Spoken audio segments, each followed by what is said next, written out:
Nicholas Galinger. And what is this photograph showing, sir? What I see here in this photograph is the manhole that Officer Galinger was near, the reflective sawhorse style barricade that was placed over the top of the manhole cover, and a white vehicle that looks to my eye clearly on the wrong side of the road or straddling the double yellow line. And this is only milliseconds prior to impact. Okay. Your Honor, I'd like to mark the still shot as the next exhibit. Objection? No objection. We'll mark this.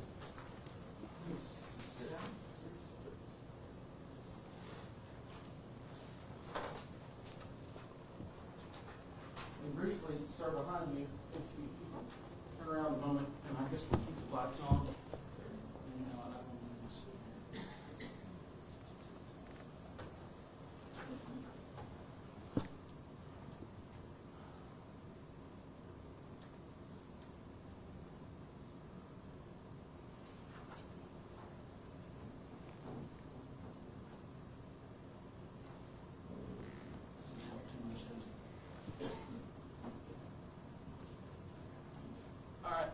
It's hard to tell, I apologize, sir, but from this is the still shot you just spoke about. That's correct, yes, sir. And does that appear to be a headlight? That's correct, yes, sir. And then this sawhorse that you talked about? Yes, sir. And then, can we dim the light just a second to see if possible? I'm sorry. Can you do one of the other lights? I'll turn that one on. Wired in. All right. Are you able from this photograph to see that very edge of the road over here? Briefly down From the projector, no, sir. From the actual photograph that we have in your hand, I can see that, yes, sir. All right. And describe as you're looking at this photograph. Looking at the photograph, going across the center towards the top of the photograph is a white fog line. Okay. That would be for the southbound or westbound traffic of Hamlin Road, going away from Cassandra Smith, going towards Highway 153. But this car that we see in this photograph is traveling in what direction? It would be eastbound, heading towards Cassandra Smith. Okay. And do you see the double yellow line in this photo? Yes, sir. I can clearly see it going underneath the sawhorse, then underneath what appears to be the nearly the center of the Honda. And so this vehicle is partially in the wrong lane of travel. That is correct. All right. And so from that in the parts, the department does it start to focus on identifying said vehicle? That is correct, yes, sir. And I think it comes back to what type of Honda? The part that we identified was exclusive to a 2017 or 2018 Honda CRX LX edition. Not the nicer model of the Honda. Those two grills are actually different on the Honda CRX. So we're able to identify it as a 2017, 2018 Honda CRX. All right, and at some point in your investigation, do you go about trying to determine the speed of the vehicle that we see in the body camera and also the same vehicle that's in the still shot? Right. That's one thing I noticed immediately when I arrived on scene. We were able to identify where the actual impact occurred from Officer Nicholas's body camera and the location where he was actually struck to the point where he was actually found after he was struck by the Honda. The distance I noticed was the type of distances I kind of see on interstate type pedestrian crashes or crashes that occur at interstate speeds. The distance was approximately 160 feet. Which is a really long distance to find on a residential street for pedestrians to drive. All right, and so with that information, how do you go about trying to ballpark or? There's a number of formulas that are applicable in the pedestrian equation and to try and solve for a vehicle speed in a pedestrian equation. What I rely on initially, and there's multiple formulas I'm still going to be exploring, is what I call what is known as the Searle minimum formula. Professor John Searle in 1983 worked on developing different formulas that would be more applicable to the unique characteristics of a human body being struck by a vehicle, being vaulted a particular distance and then landing and coming to a final rest. Because of the complexities of that, Professor John Searle developed a formula that we call the Searle minimum formula. The biggest drawback to that formula is that it typically underestimates the actual speed. It's a very conservative formula because what it does is it accounts for the amount of energy that the victim or the pedestrian actually gains in the collision, and that's always going to be a percentage of the vehicle's actual speed. But using the distance that Nicholas was thrown and using those variables, I was able to calculate some speeds. All right, and what did you come up with when you calculated speed? Using a range of angles, launch angles, came up with a speed between 47 and 52 miles per hour in a 35 zone. And these are, again, what we found with Searle is that the Searle formula generally underestimates speed between 10 and 20% a lot of times because it's only a percentage of the vehicle speed. So this is a conservative Very formula. conservative, yes, sir. Okay, all right. Now, very briefly, are you able to determine much, and if I phrase this wrong, I apologize, but how, did the airbag deploy in this vehicle? It did not. And why is that? Because the airbag, the vehicle's airbag system is designed to protect the occupants of that vehicle itself. What that airbag looks for is a change in velocity, a sudden change in velocity in a certain time period, usually under 10 milliseconds. It looks for a change in velocity where the drivers are going to experience an impact, where it affects the driver or the occupants of the vehicle. The problem is with a 3,000 or 4,000 pound vehicle versus a human being, the impact does not affect the occupants in a way where they're going to need that additional protection in addition to what they have with the seatbelt. That rarely slows the vehicle enough to require the airbag to deploy. In your investigation, did it reveal any pre-impact braking on the part of the flight Honda? I did not observe any. I looked for some and could not find any, or post-impact. Or post-impact, okay. All right. Now, Officer Galinger traveled over the car in what manner? Were you able He to- actually went over the roof of the car, which also is an indicator of higher speeds. Typically, when a pedestrian is struck by a vehicle on residential areas, they will come up to the windshield and fall off either side of the vehicle. When a vehicle is traveling at a higher speed, what we've seen in testing and in field studies is that a lot of times you'll see the vehicles traveling at a higher speed to actually vault the victim over the roof of the car. We found marks and dents across the roof of the car that demonstrated that Nicholas actually went over the roof of the car. Okay, all right. And not by you, but at some point was this Honda was located? That is correct, yes, sir. Okay. You didn't locate that though, right? I did not. I arrived on scene very shortly after they found it. All right. And that vehicle, is it in the possession of Chattanooga Police Department, excuse me? Yes, sir, that is correct. Is it towed somewhere? How does that process work? Yes, sir. We actually obtained search warrants for the residents on Port Royal Drive, as well as for the vehicle itself. And subsequent to those search warrants, we actually were able to transport that vehicle to our evidence bay. All right. Now, this occurred on the late night of February 23rd. Yes, sir. When was the vehicle located? The next afternoon, about, I'm going to say about 1:30 or so in the afternoon. Okay. Was anybody home at the residence? No, sir. Okay. How were you able to obtain entry to the residence? I believe we were able to make contact with a daughter-in-law of Mrs. Hinds, and she provided a key. Mrs. Hinds wasn't there, She was not. nor did she come to that particular location. No, sir, she did not. Okay. And in your investigation, other than Officer Justice, does anybody call in to 911 say I hit a sign or I may have hit a pedestrian or anything of that nature? No, sir. I reviewed the catalogs from the dispatch. We had no such calls. Thank you. Investigator Warren, I wanted to ask some questions about your investigation and see how you made some determinations here. Yes, sir. You made a determination on the point of impact of Officer Gallagher. Is that correct? Yes, sir. The area of impact. Yes, sir. The area of impact. And if I'm using the terminology wrong, please correct me. Yes, sir.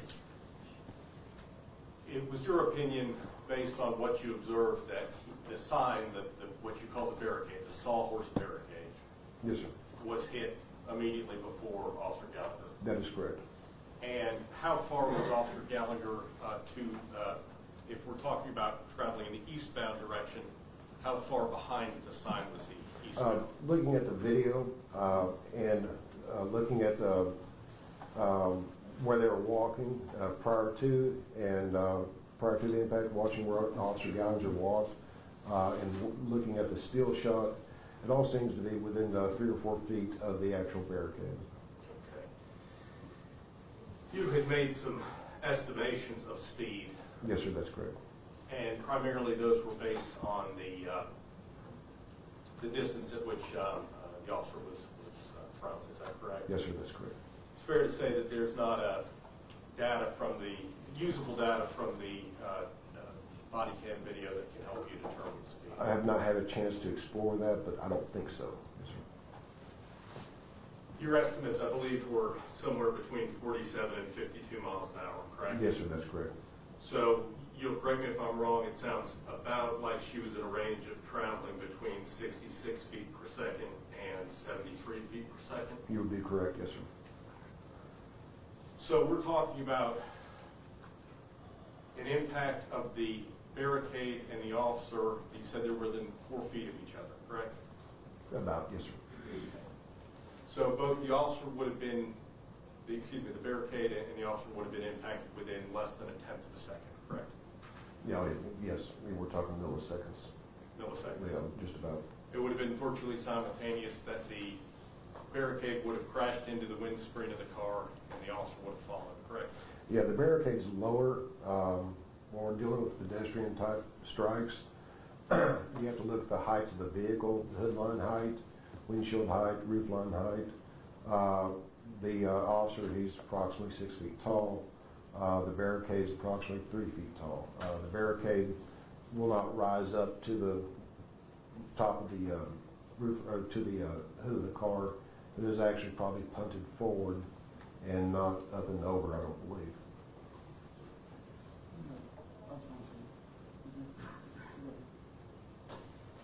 When you did have occasion to view the vehicle itself, you were able to view that there were scratches on the hood, correct?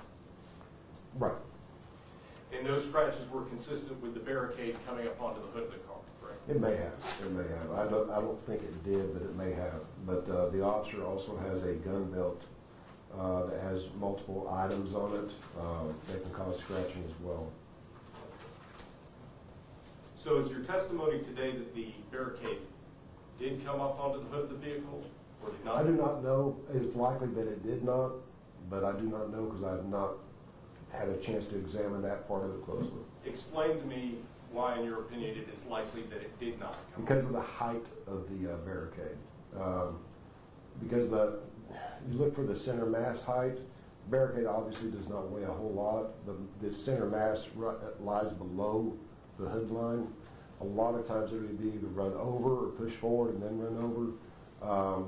Because a human being's center mass is actually going to be above the height line of the hood. It's more likely the human would actually go over the hood line, whereas that barricade likely would go forward and maybe under. And it's possible it could have come over, but it's not likely. But I have not had a chance to spend a lot of time researching that end of it. You would agree with me that the center mass of the pedestrian would depend on whether the pedestrian was standing erect, bent over, leaned all the way over. You're exactly right, yes, sir. And Officer Gallagher was leaning over, examining the manhole cover at the time of the impact, correct? He was examining it. I do not know if he was bent over or if he was standing erect at the time. I'd have to spend more time looking at that footage, and I just have not had that opportunity to do that. But we have a precipient witness. You would agree that the precipient witness at the scene, Officer Justice, would be the best And I have source not of that been able to information? interview him either at this time. You have not interviewed Officer No, Justice? sir, I have not. Is there any particular reason why you haven't spoken to the recipient witness? I spoke with him briefly, but I have not had a chance to explore or interview him in a lengthy process. I have not. So this incident happened almost 2 weeks ago, and you haven't spoken with Officer Justice? We spent the first 48 hours trying to find the defendant, or 36 hours.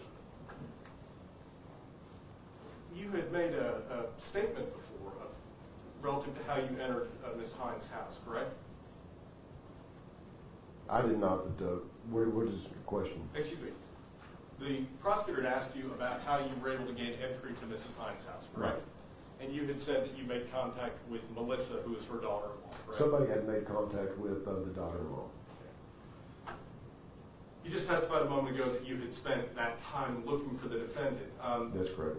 You knew that the defendant was turning herself in, correct? No, I did not.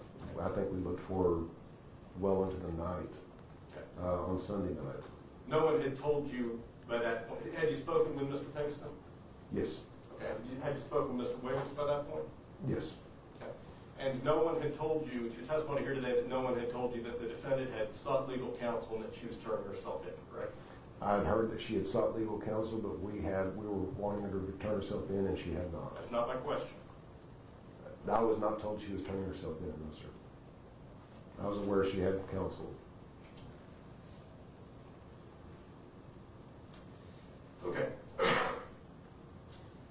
You are aware that that Melissa is the daughter-in-law of Ms. Hinds, correct? I am aware of that now, yes, sir.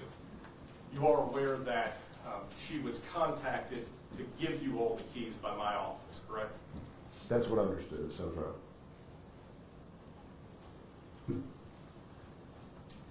Was your answer, that's what you understand, or that's what you understood at the time? That's what I understand at this point, Your Honor.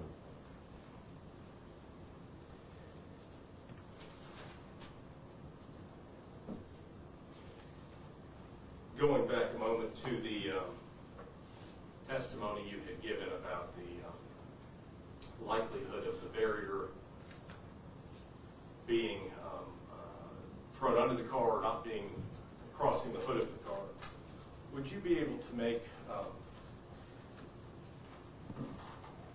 any trace evidence conclusions based on the hood of the Honda CRV?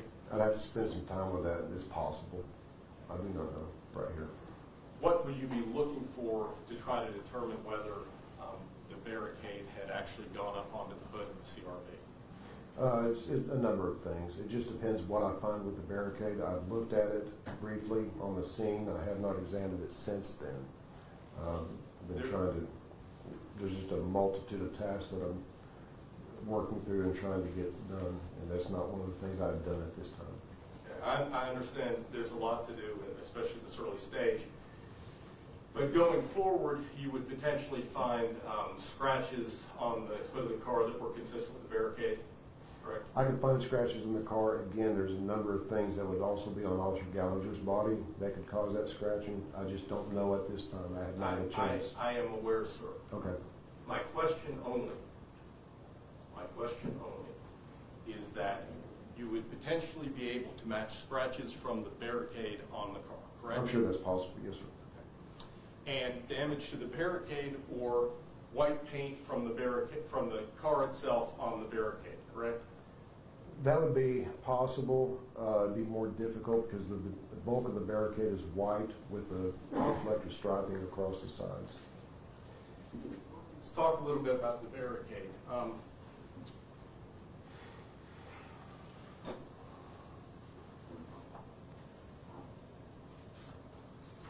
Judge, may I have the overhead projector, please? Yeah, that's cool. Should be on. You're familiar with these sewage breaches that create traffic hazards from time to time, correct? I've seen them, yes, sir. And what we had here today was, or in this instance, was water billowing out of a manhole cover, correct? That's what, yes, sir. And the sawhorse frame was over the obstruction there in the road. Was there any other signage present at the scene, No, sir. precisely at the scene? No, sir. Was there, and I'm not suggesting that this was the sign involved, but is that similar to the sign? Yes, sir, that is similar to the sign. There is a yellow light or a yellow plastic dome or circular light in the Yes, sir. corner. Yes, sir. And you described the barrier as having reflective stripes, correct? Yes, sir. Do you see in this image? Do you see in this image a sign in the middle of the barricade? I do, yes, sir. Okay. Have you seen those signs before? I have. Was there a similar sign found at the scene in this instance? That's correct, yes, sir. Okay. Because I had understood you to say that there was no other signage at the scene. Were you just talking about no other barricades? Right, no other barricades. I don't know if you're looking for additional signage, I got you. but it's basically two parts, that warning, the hazardous warning, as well as the sawhorse barrier. At the time of the accident, the white square, the white reflective square in the middle of this sign was not on the barrier. Is that correct? It did not appear to be from the body camera footage. And have you subsequently learned that that was in part the road hazard that these officers had been called out there to deal with? That's correct, yes, sir. So it had fallen off the sign. This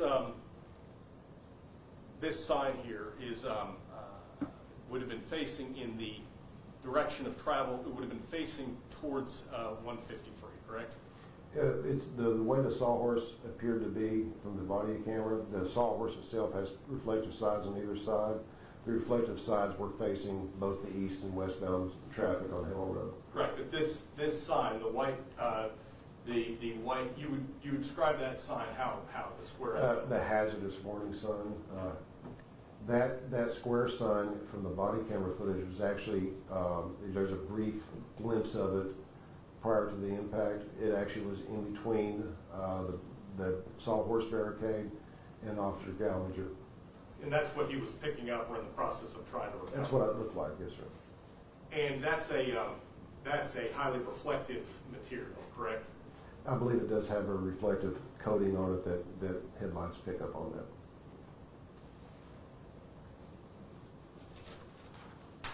I'm going to ask that this be more for identification purposes.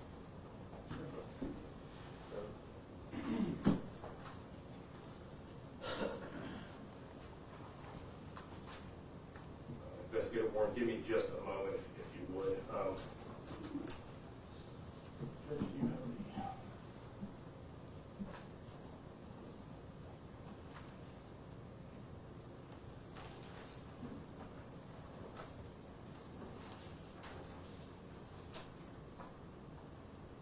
May I approach? This might be a better one to look at. I'm going to ask you to take a look at that on the overhead and ask you some questions. All right, yes, sir. Investigator, I'm going to put up what's been marked as exhibit number 3. And I realize the lighting is not Right. particularly conducive for this. As I understand the testimony and your findings at the scene, we see a house there that's marked 2914, is that correct? Yes, sir, that's correct. And it was in that driveway where Officer Justice and Officer Gallagher had parked their vehicle. That's correct, yes, sir. In front of that, we can see from this image a telephone pole. Do you see that at the corner of the driveway? Yes, sir. This would be the east corner of the driveway? Yes, sir. And then the manhole cover was right in front of that, correct? Or Yeah, roughly in it's front? roughly in front of the driveway, if I remember correctly. Can you, and I'm going to walk around behind you. I don't Yes, sir. have a pointer, I'm afraid. Can you describe to the judge what is in this area along the fog line of the road?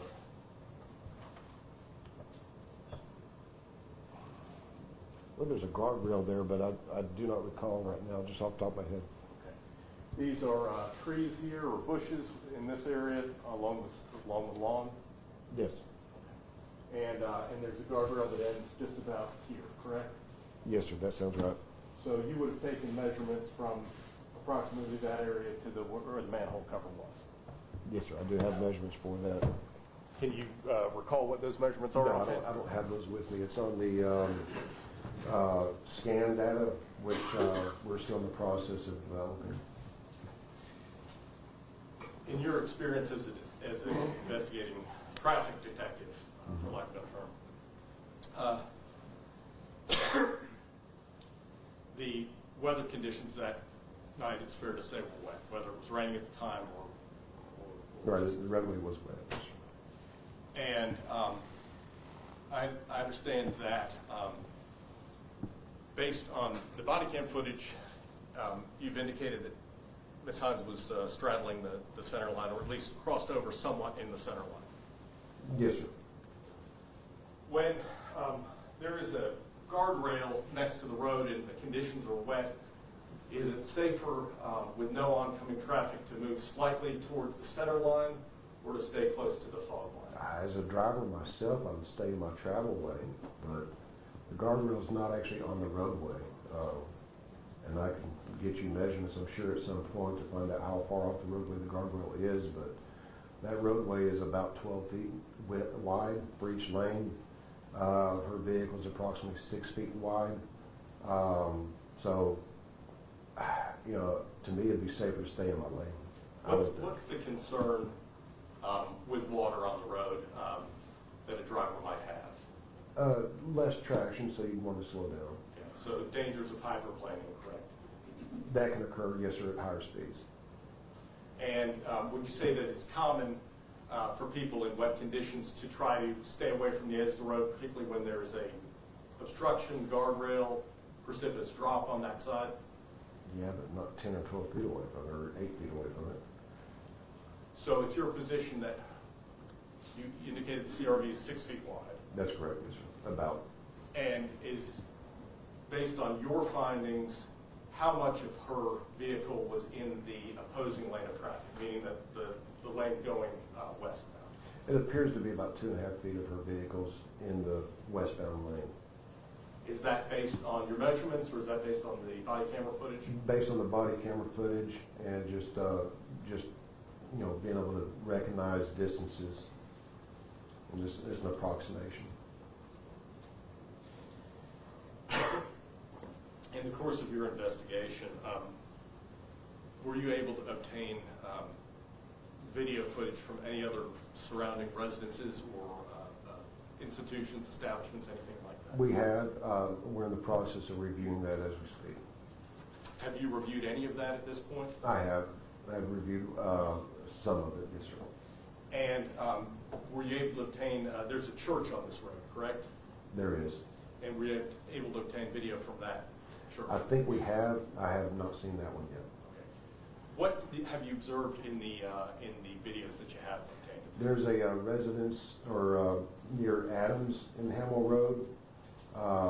We identified a vehicle that we believe might be Mrs. Hinds' vehicle. It's the last white compact SUV that comes by, going in that direction prior to the beginning of seeing blue lights and emergency vehicles respond. So it's a strong possibility based on the timestamp, but we understand it would likely be her car as well. And it was to the east of the accident? That's correct, near Hamill and Adams Road. And it would have been then after the accident, so... Prior to the accident. It was prior to the accident? Right. I'm sorry, so then it was to the west of the accident? Yeah, to the west of the accident, yes, sir. I'm sorry. That's okay. What observations did you make relative to her speed in that image? Very slow compared to other traffic. Just visually, she looked like she was going slow, and it looked like she was hugging, if not on the double yellow line at that point. There's other traffic that was going by. This is near the railroad track. So it seemed very slow at that point, and partially on the wrong side of the road there as well. So still sort of hugging the middle lane, but how slow would you estimate her speed to be at that point? I have not done time and distance on that video. That's something that will happen later. But based on my experience of doing time and distance with video, it appears she probably was traveling at 20 miles an hour in that stretch. In that stretch. And that's along a curve there on Hamill Road, correct? That's actually just past the railroad track. Before you get to the curve, It's straight for about 300 or 400, 500 feet, and then it begins a curve. Okay. Take a look behind you, if you would. You recognize that? Yes, sir. Is that a fair and accurate depiction of the road system in that area? Yes, sir, as I understand it. Judge, may I ask this be more?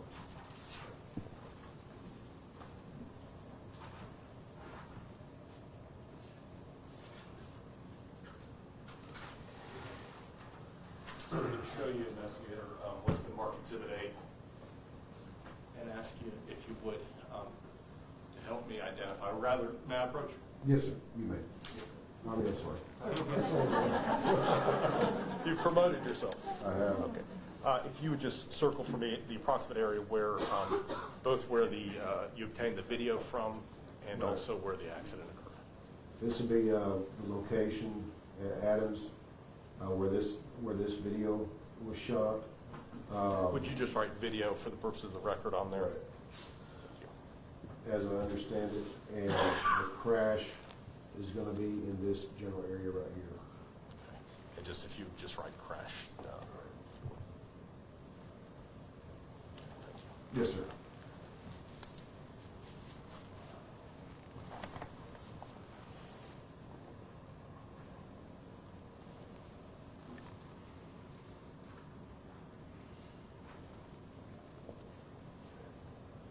So obviously, this is approximate, but you had video from this area here, and she appears to be traveling about 20 miles an hour. Yes, sir. Appears slower than other traffic. And she then proceeds around the curve. Do you have any video from this area between the Adams Road and the... We may. I do not. I'm not aware right now at this point. I do not know if we do or not. Do you have any video following the crash? And by that, I mean from the accident site to any point between there and her home? Yes, sir. I understand that we do. I have not had a chance to review that myself. Do you know where that video was obtained from? I know there are some different residents along Cassandra Smith that I know some of our investigators identified and located, which is the road just past where Bethel Bible Village is. That road, I believe we found some video where she was traveling north on Cassandra Smith. I think that one of the churches may have video of her. These are things I have not observed myself. I understand. I'm just getting an approximate idea. But we do believe there's video from the church that would have been right after the accident site. I think so, yes, sir. How far is her home from the accident scene? Approximately 5 miles.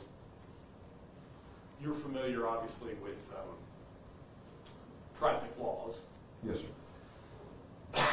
and what's required when one is involved in an accident, correct? That's correct, yes, sir.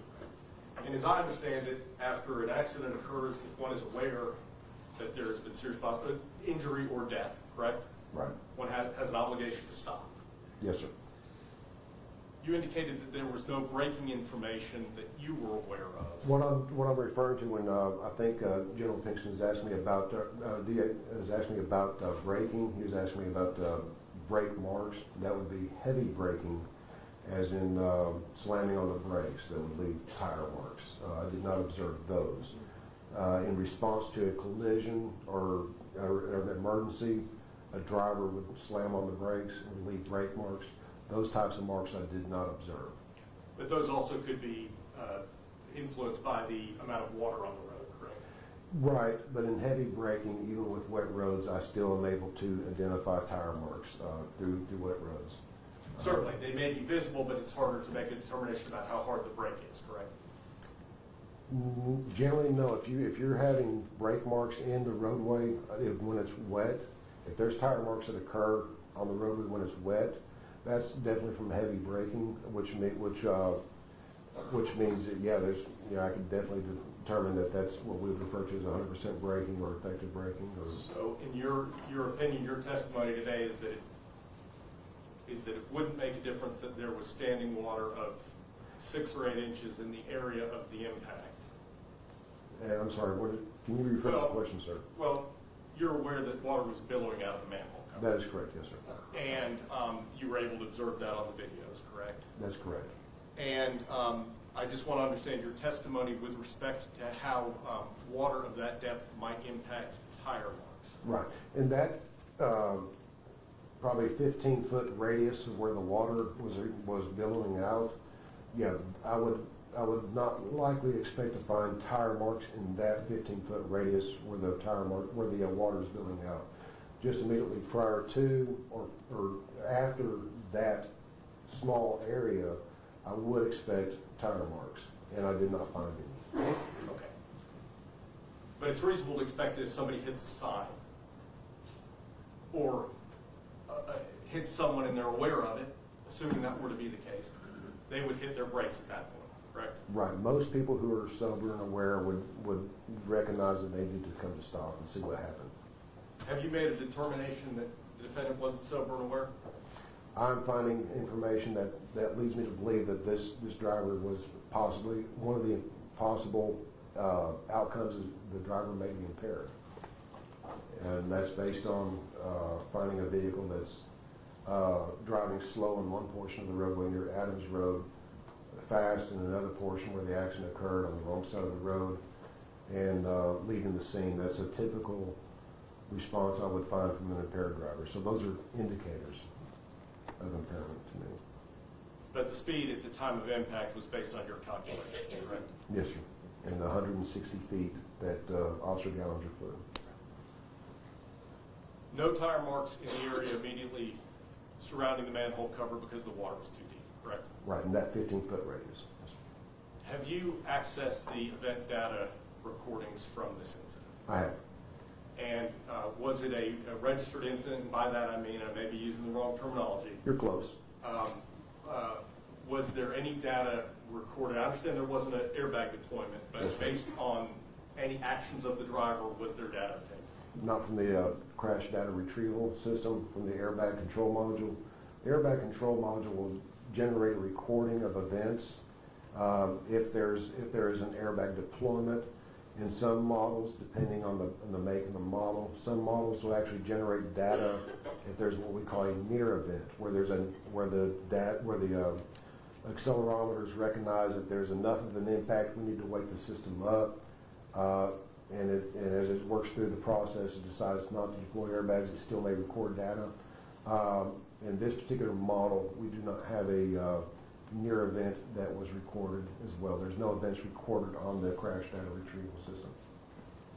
And I think you had indicated before that that may well be the nature of a pedestrian And that's very typical accident with a vehicle. with a pedestrian strike. I think you had indicated that the car would not even necessarily slow with the pedestrian Right. impact, correct? That's correct. With response to leaving the scene of an accident, which you indicated was a potential sign of impairment, Yes, sir. what is the obligation with respect to reporting an accident where one believes that municipal property or some kind of property is damaged that's less than $400 in value? I believe that the requirement is that they have to report the accident immediately. And I believe there's much more than $400 of damage just when we start with the windshield, let alone the hood. But there's something that requires an immediate report. Broach? Yes. Are you familiar with the statute requiring duty upon striking fixtures? I've read it, but I believe I'll be refreshed on that. The driver of any vehicle involved in an accident resulting in damage to fixtures and other property legally upon or adjacent to a highway or premises of shopping center, some additional language, shall take reasonable steps to locate and notify the officer or person in charge of the property of that fact, the driver's name, address, registration number of the vehicle that the driver was driving, and shall upon request make available exhibit the driver's, operator's, chauffeur's license, and make a report of the accident when and as required to do by 5510-107. Okay. Does that sound, do you recognize that statute? I somewhat, yes, sir.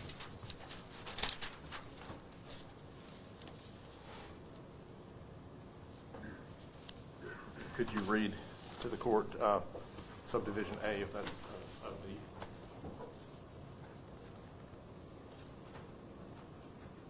If an accident results in damage to state or local government property in excess of $400, the driver of the vehicle involved in the accident shall file a written report in accordance with subdivision A1.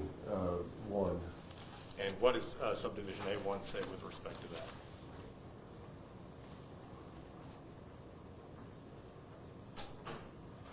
The driver of the vehicle that is in any manner involved in an accident resulting in bodily injury or death to any person, or which damage to the property of any one person, including the drivers, in excess of $1,500 is sustained, shall within 20 days after the accident forward a written report of the accident to the Department of Safety, provided that person making written reports to the department pursuant to 5512-104 shall not be required to make an additional report pursuant to this section 5510-109 or 5510-111. So if someone is not aware that they have been in an accident that involves death or injury to a person, they have a window of time in which to report the damage to the fixture, correct? That is, I believe, if I understand correctly, the Department of Safety. That's not the law enforcement that investigates. The Department of Safety, I believe, if I understand correctly, is responsible for ensuring that the motorist is insured. But I would, like I said, that's my understanding. I'm sorry, which is your understanding? That the Department of Safety is not the law enforcement officials that are required to make a report to.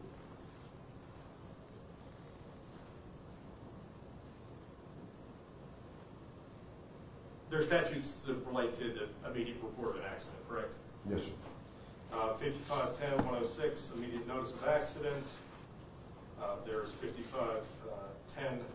5510-103, duty to give information and render aid. Are those two of the statutes that you've charged her with in this case? That is correct. And both of those refer to an awareness of an accident resulting in injury or death, correct? Right.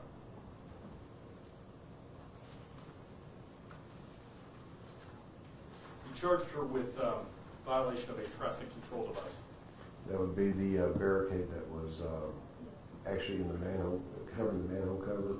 What I could observe in the video, Officer Galinger's video, prior to his crash, there were a number of vehicles that went by, slowed up, and negotiated around that barricade that was in the center of the vehicle.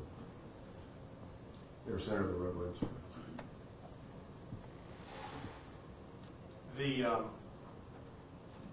This is the barricade that had the light that was not illuminated, correct?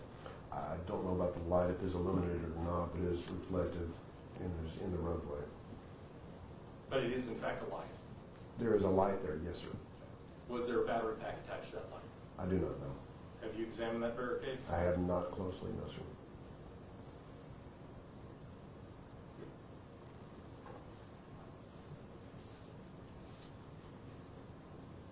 There was also a portion of the barricade missing, correct? I don't know. There could be. I'm not aware of. Well, the large white reflective sign that was 2 feet by 2 feet, Okay. that was not on the barricade, correct? No, it was not directly attached to the barricade at the time of the incident. It was down in the water, correct? It was somewhere. I observed it on the body camera, so it was somewhere within the scene.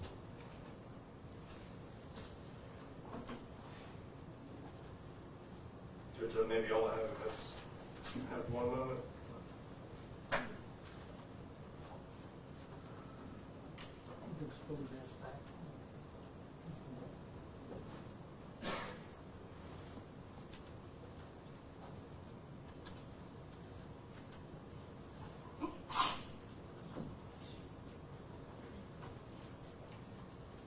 You did what? Just a couple of follow-up questions. You did indicate you watched the body camera video. Yes, sir. That's correct. And do you recall a witness on the scene identifying the vehicle by description? Yes, Officer Justice. Are you referring to him? I am. Okay. Yes, sir. What did he describe the vehicle A as? dark vehicle. It was in fact a white vehicle. That's correct. And fair to say that the incident happened extremely quickly, That is correct, yes, sir. and that it was dark in that area. Yeah, except for right where the incident occurred. Yes, sir. There's a light that's over, right there where that telephone pole was that you pointed out in that other diagram. And on that telephone pole, there's also a light, a street light that's directly over the manhole cover and over that section. But that light directly over the manhole cover, directly over the accident, is not sufficient to help Officer Justice, a trained officer, differentiate between a white car and a dark car, correct? You would have to ask him that, but when a vehicle travels by, as a vehicle approaches, as I noticed working alongside the roadways, I see headlights coming towards me, very quickly goes by, and then see taillights. So, you'd have to ask that question. He of described it as Officer black Justice. car, correct? Right, that's correct. That's what I understood.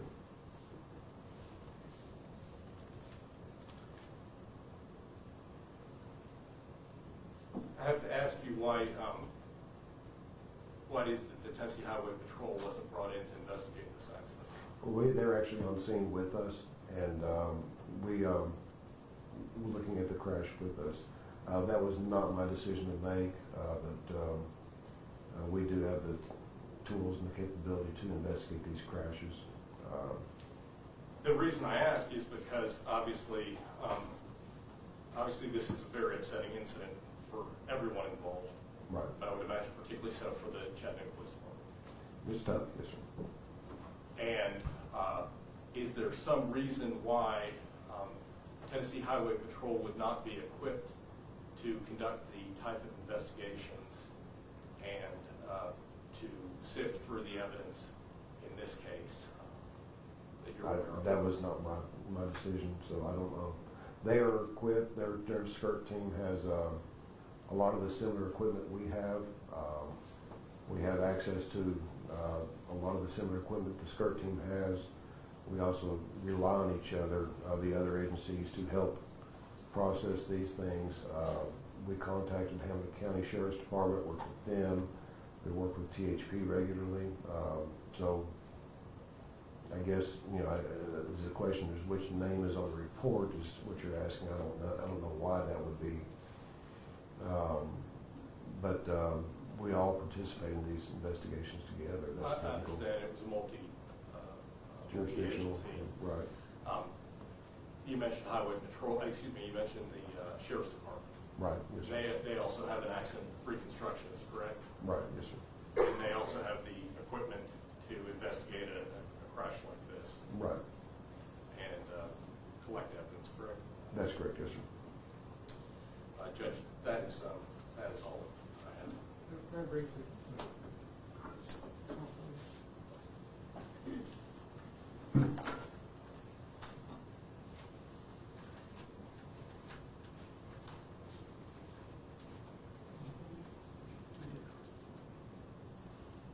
Your Honor, from the approach. Sir, if you could review these photographs for us. Yes, sir.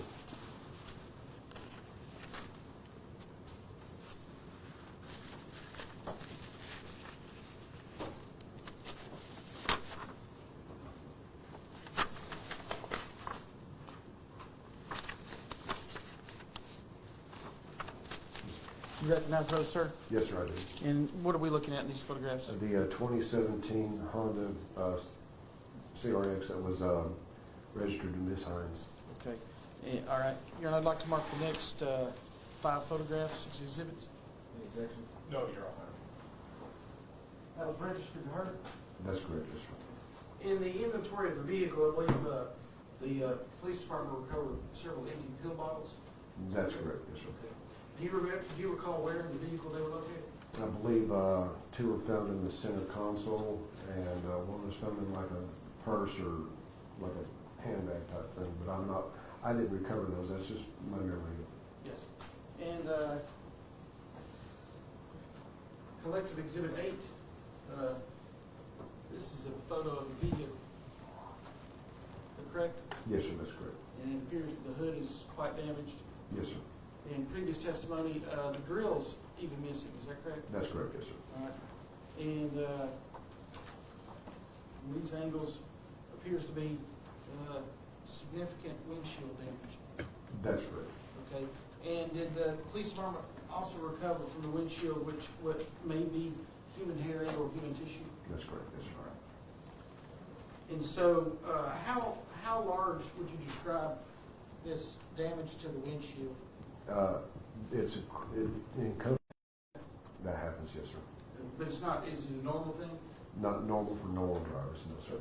All right. Now, and there's been a question about the sheriff's office and highway patrol.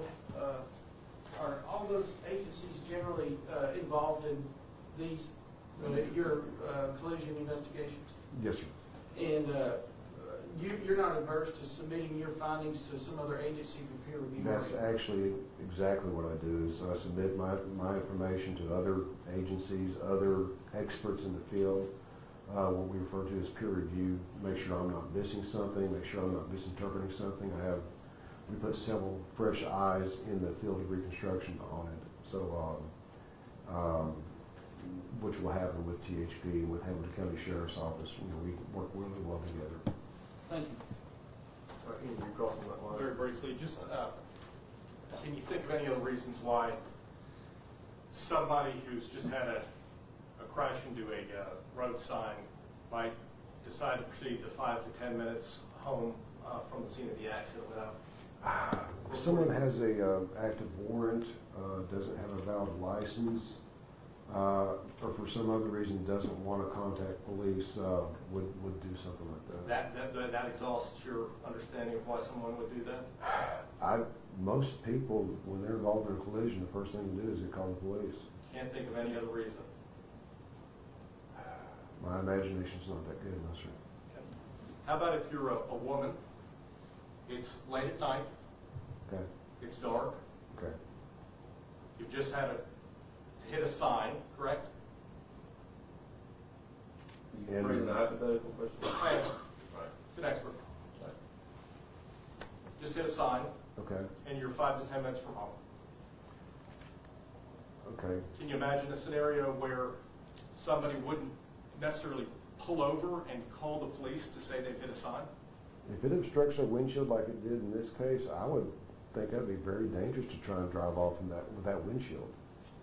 So I would think it'd be safer for her to make a phone call. There's It 3 might church be- parking lots nearby, a school nearby. There's several lit parking lots that someone could pull into and make a phone call.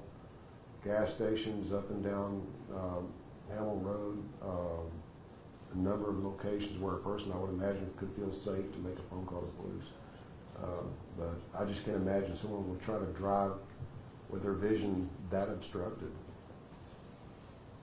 Not asking what was safer, I was asking if there are any reasons why somebody would do that that aren't consistent with your apparent opinion that she had reasons to resist the police. Yeah, that's an interpretation I guess you can make. Mr. Pinkston had asked you about pill bottles in the car. What were those pill bottles? I have to refer to the notes, but I've got them if you need them. I think I do.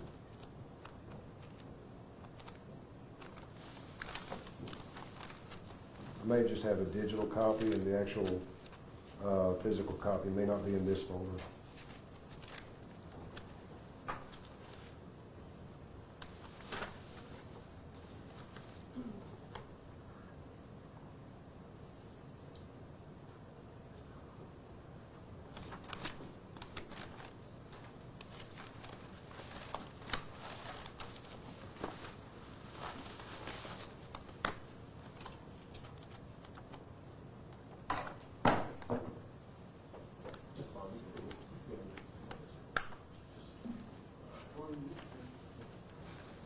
Yes, sir, Mr. McGowan, I do not have that particular set of notes in printed form in this file. I have digital copies back at the office, and I believe the DA's office would have a copy as well.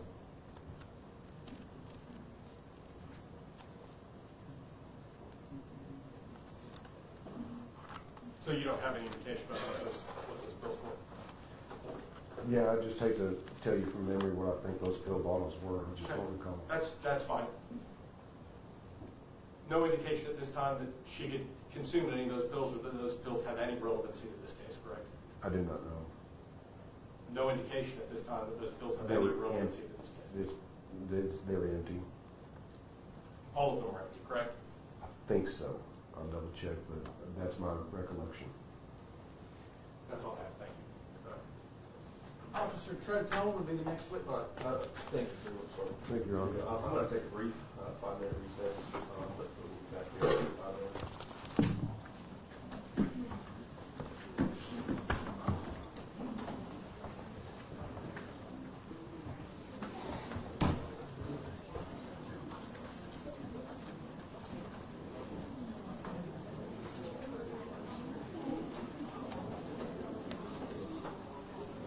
Yes, sir.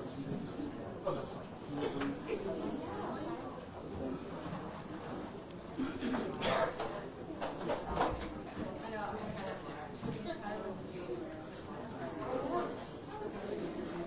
Do that again.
Until I hear something from him, they're in limbo right now. Yeah, he's going to come back on the bench from the mask.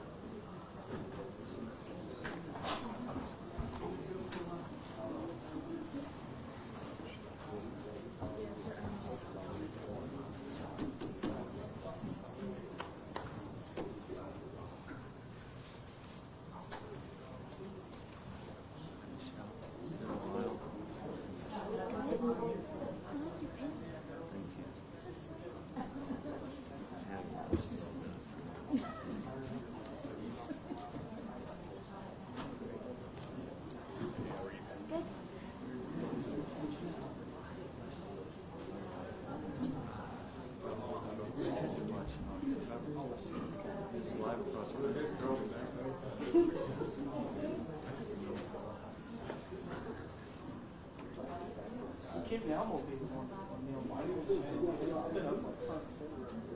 Man,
Remain seated and come to order. Court's back in session.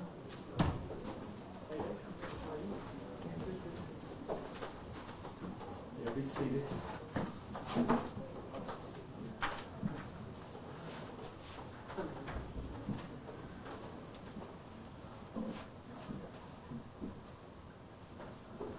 right, we have Kenneth Tommy Long. Court got a date on that. We have, is Melanie Street present?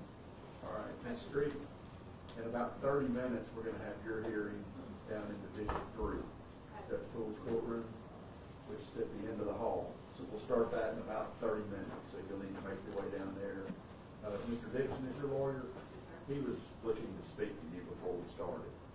So that's what we're going to do. All right. That may be everything that we have.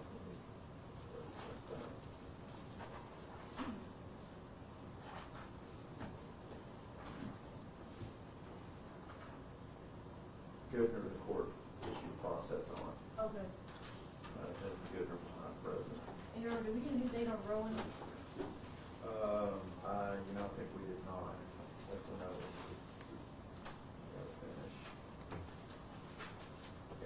Mr. Rowan's in custody, and Mr. Biggs never addressed that this morning.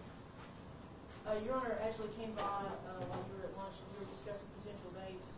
I believe April 2nd was one of those. All right, I'll put it on in a second. Thank you.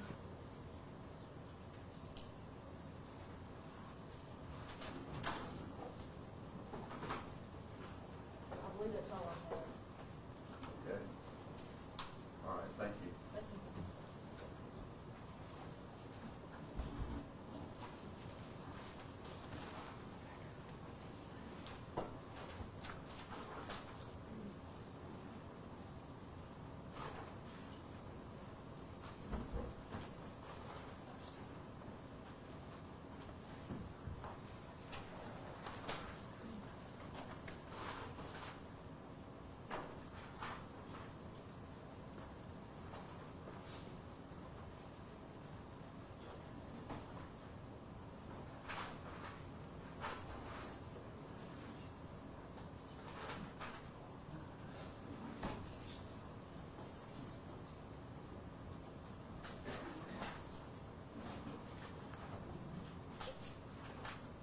Stallion at Mr. Heinzman's request.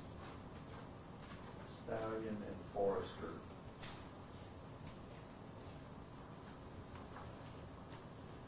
Go to April 4th. April 4th.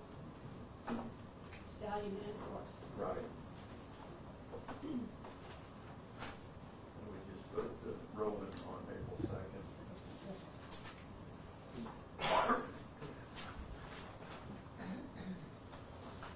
And then Melanie Street, we're going to go down the hall. In 30 minutes, we're going to start in Division 3 and then forward.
Remain seated and come to order. Court's back in session.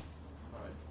I apologize for the delay. We're trying to coordinate with Judge Steelman's morning and afternoon docket. We've been there to allow some pieces of courtroom with Judge Poole, so I appreciate it. If anyone's here on Judge Steelman's docket, I think everyone knows that we're going to have Judge Poole's court order.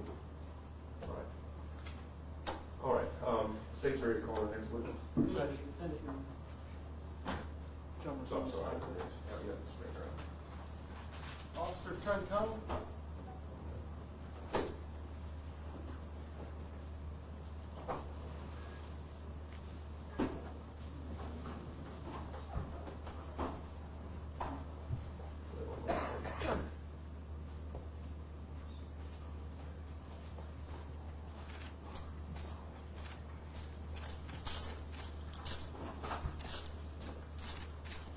All right. Officer Truncone, you raise your right hand. Do you swear or affirm the truth, the whole truth, and nothing but the truth, so help you God? Yes, sir.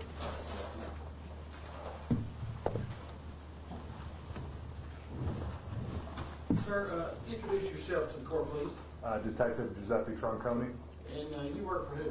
Chattanooga Police Department. In what capacity do you work for the police department? Robbery detective.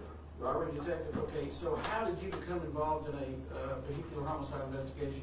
I heard about the incident the night before. I came in the next day about 10 o'clock in the morning. Okay, were you scheduled to work that day? I was not. Okay, so you come in at 10 a.m. on Sunday the 24th. Yes, sir. And where do you go? You go to the service center? We had a post at Big Ridge Elementary on Cassandra Smith Road, Okay. and I met up with some traffic units there. And for those of us that don't work in law enforcement, what's a post? Just like a meeting place to kind of give out orders and directives to see what we need done. All right, and did you receive certain orders and directives when you were there, sir? Yeah, so originally we were going up and down Cassandra Smith looking for houses that had videos that could potentially capture the suspect vehicle.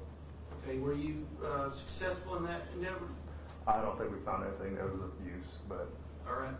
Well, did you search for any video along Hickson Pike? yes, I stopped at Don's Meat Market and I believe Publix or Food City at Cassandra. It's Publix at Cassandra Smith and Hickson Pike. Okay. Anything of value from those, from what you observed there? No. Okay. Now, did you see any vehicles? On the Don's, there's some cars coming and going, but we didn't really say if they were the particular car that we were looking for. All right. Now, was the footage of a good quality or poor quality?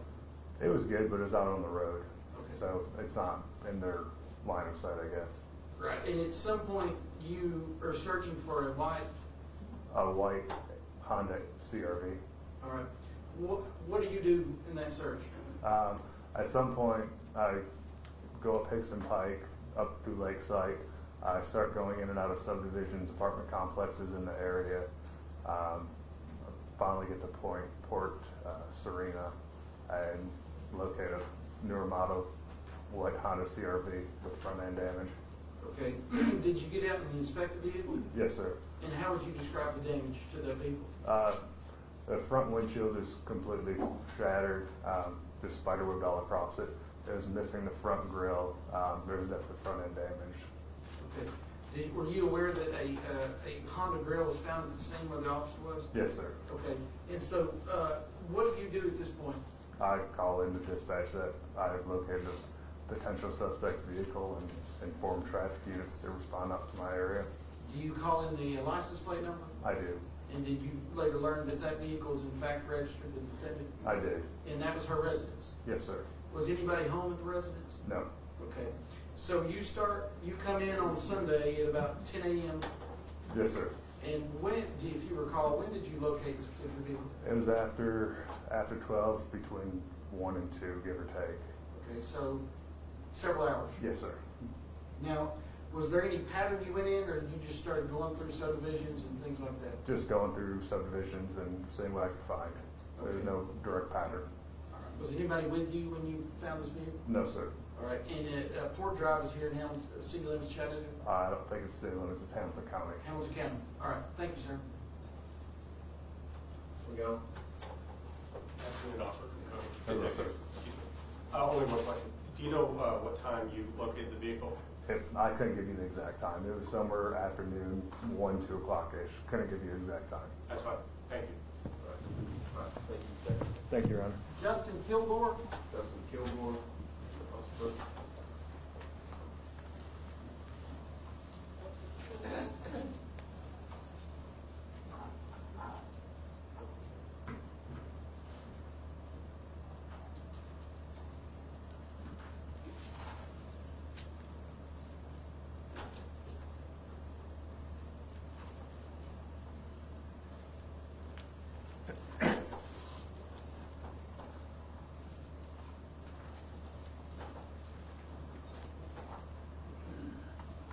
Raise your right hand for me. You swear or affirm to the truth, the whole truth, and nothing but the truth, so help you God. I swear.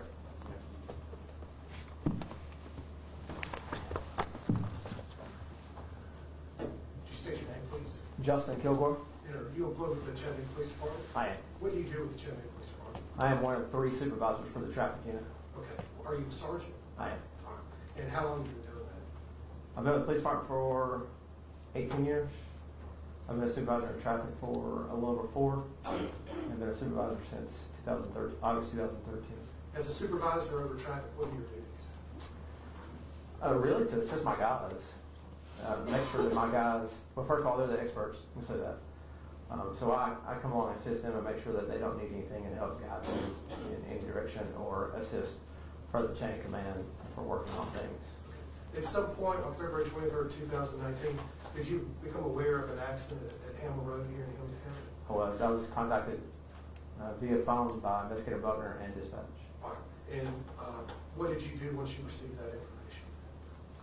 I went in and got ready, and actually contacted Sergeant Martin, who was headed to the scene as well. And then I headed to the scene. You made your way to the scene? I did. Okay. When you arrived there, were there police vehicles present? Yes, sir. Was Officer Galinger still present when you arrived? No, sir. And what was your purpose in being there at the scene on that evening? First of all, to help supervise the scene, make sure anything that needed to take place from a supervisor standpoint was taken care of by myself or Investigator or Sergeant Martin. Okay. At some point, was CPD able to develop a possible suspect vehicle? Yes. So when I got on the scene, if my guys are already there and they've been doing stuff for a while, I'll allow them to walk me through the scene and explain to me what they have found so far. Well, this is still actively going, so they have not been able to do all that yet. We're still discovering all the scene evidence. So I started walking up the road. I spoke with a THP officer that was out there on the scene as well, who came to assist. Laying on the ground was the front part of the vehicle, the grill. So he picked it up and said, "Hey, put this number in your phone and see what you come up with." So at that point, I just Googled the number, and it came back 1718 Honda CRV. Okay. So at that point, I knew that's probably the car that we were looking for. Okay. And was that, I guess, broadcast over or boloed over the... It was put over the radio, and then we went further over that with looking for that type of vehicle. Okay. That, I guess that's Saturday evening, we're able to locate the vehicle. No, we weren't able to locate the vehicle until the next afternoon, approximately 2 o'clock. Okay. All right. What steps were taken between the time that you determined the suspect vehicle and the time that it was ultimately located? What steps did you take to attempt to locate that vehicle? So we kind of figured people traveling that direction on Hamill Road probably live in Hamilton County, before the car was probably registered in Hamilton County. So I contacted another sergeant for the police department, does a lot of secret squirrel stuff for me, and ran every single Hamilton County 2017, 2018 Honda CRV. Came back with a list of almost 400 vehicles. At this point, we have a lot of officers wanting to come in and do something. So that's exactly what we did. We put 2 main cars basically and gave them 10 cars each. And I told them to go find this vehicle for me. Okay. A list of 10 cars, 10 CRVs each. Yeah, until we got through that list of 400 cars. Okay. And then I think Officer Trincone just testified he was the one that located the vehicle. That's correct. Do you know where he located the vehicle? Port Drive. Okay. Was that on the list, or are you aware of that vehicle? That vehicle was not on that list. There was another list that I had not seen that was brought out that afternoon by THP, some sort of list they have. I don't know if those coincided with each other. It may have been on that list. but he did not get our car that he found off that list. Okay, all right. Once CPD locates the vehicle, where are you when CPD locates the vehicle? Laying down, trying to take a nap. Okay, all right. Once you determined that CPD located the vehicle, what did you do? I came back in. You came back in. I did. Where did you go? I went to the address where the vehicle was found. Okay. And were there police officers present? Absolutely everywhere. All right. And why were you there? What was your purpose of it? Again, my guys are out on the scene. I'm happy to come and help supervise the situation, make sure that they don't need anything or the direction the case is going. However I can assist them is my job. Okay, all right. At some point in time while you're there on the scene, do you receive some type of communication about who the actual suspect is? Yeah, so while they're on the scene, of course, they run the vehicle, and they came back with Miss Janet Hinds. A picture was sent to our group message to kind of let us know this is who we believe the suspect was. Of course, it's her vehicle that's the damage, but we don't know for sure that she is the driver. We just know that it's her vehicle that appears to be the same vehicle that was out there on the scene that night. All right. Did you receive any other communication other than what you just described?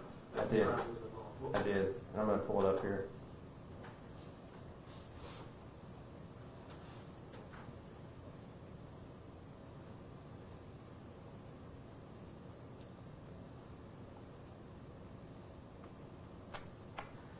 So at approximately 4:18 on 224, I received a picture text. I'm sorry, 4:06 on 224, I received a picture text from investigator Lucas Fuller. Okay. And what was the text that he had received? So the text was from attorney Ben McGowan, who asked him to call him about Officer Galinger. He said, we represent a woman named Janet Hinds who may be involved. She wants to turn herself in. Can we meet you in the morning? Okay, all right. And you've been on the scene, I guess, for a couple of hours before you received that text? That's correct. Okay. What did you do once you received that text? Did you take any steps to contact Ms. or contact Mr. McGowan? So I talked to Investigator Fuller, told him because apparently he's got a working relationship with him. I said, hey, if you talk to him, tell him we need to speak with him. I think I attempted to call him myself. I don't think I had any luck. They had a bunch of different phone numbers going on at the time. I had some other people that knew Mr. McGowan. I said, hey, if you speak with him, tell him we need to speak with Ms. Hinds today. Okay. While all this is going on, of course, we're developing other leads of where she may be located. We had people from CPD, Hamilton County Sheriff's Office, the Marshal's Office, out actively looking for her. Okay. While you're there at the scene, is there a search warrant executed at her home? Yeah, so while we're on the scene, of course, we don't go in the house, nobody answers the door, so a search warrant was made for her vehicle and for her house. Okay. All right. And how did, well, let me ask you this. Was there any contact made with relatives of Ms. Hinds that afternoon, that Sunday afternoon?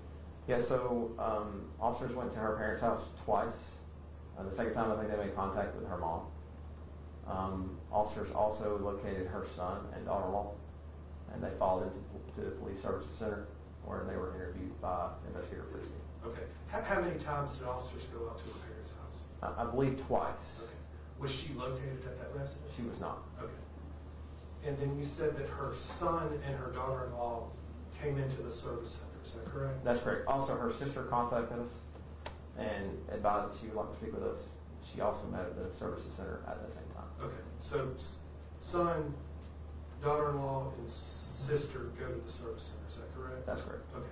Are they interviewed? They are. All right. And I think the daughter-in-law, her name is Melissa. Is that correct? That's correct. Did she provide you with a key to the residence? She provides the key to the residence. We asked her if she had a key to the car to assist us with moving it to our police bay. She did not. Okay. So she provided a key to the residence. And is that how officers made entry to the home and searched it? That's correct. After the search warrant was procured, that's how they searched the home. Okay. Were all three of those individuals interviewed, the sister, the son, the daughter-in-law, and the son? That is correct. Okay. Were you made aware of those interviews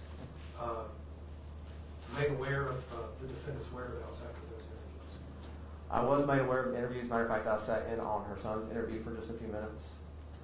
I was made aware that they had been trying to contact mother as well, and that she was advised not to have any more communication with anybody per her attorney. Okay, all right.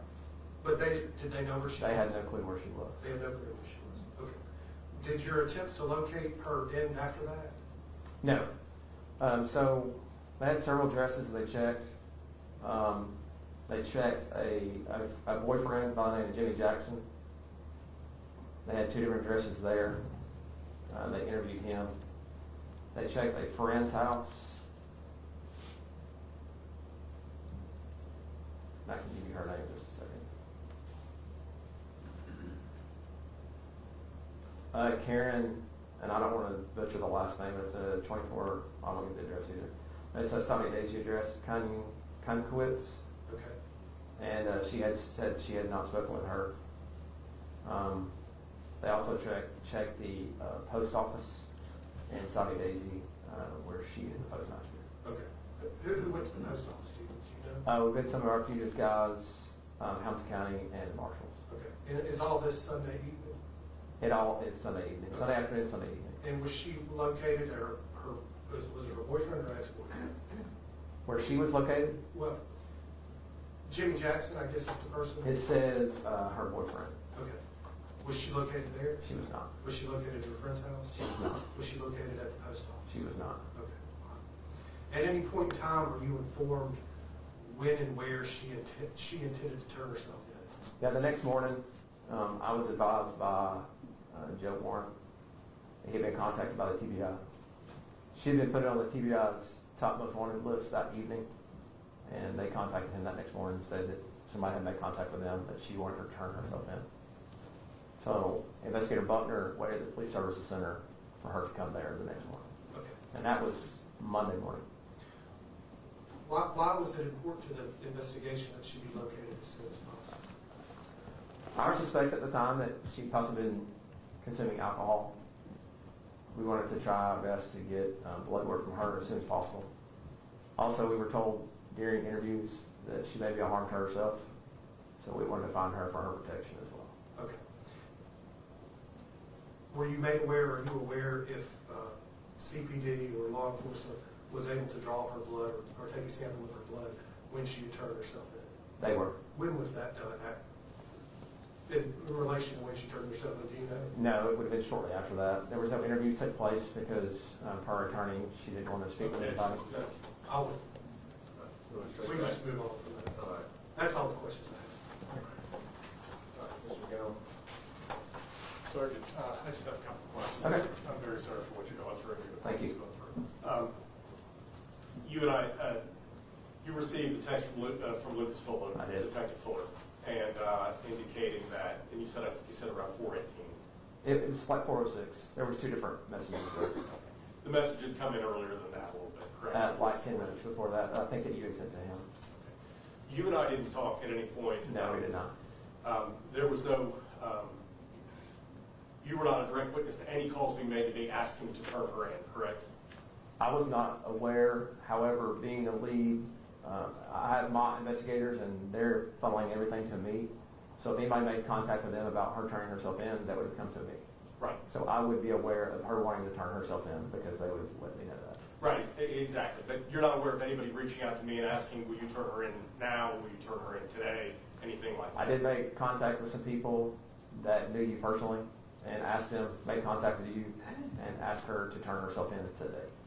Did you have any reports that any of those people actually were able to make contact with No. or did make contact with? No, Or attempted even to make contact with? just their word. And the next morning, then, you did get a report that I had reached out to TBI the next morning, correct? Yeah, I was just told that somebody had contacted TBI and she wanted to turn herself in. And I believe you said that happened around 9:30 in the morning. 9 to 10, somewhere in there. That may be all I have. If I can have just a moment, I appreciate it.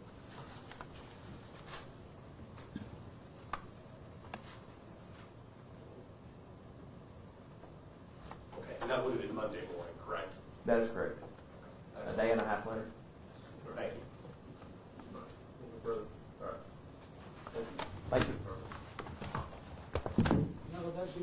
case of probable cause. All right, does the defense wish to call any witnesses for the purpose of probable cause? Maybe just one judge, may I have these documents, so what I would do is file this. No need. We'll take them as they exist. All right, that's fine. All right. Ms. Allen, you could join us.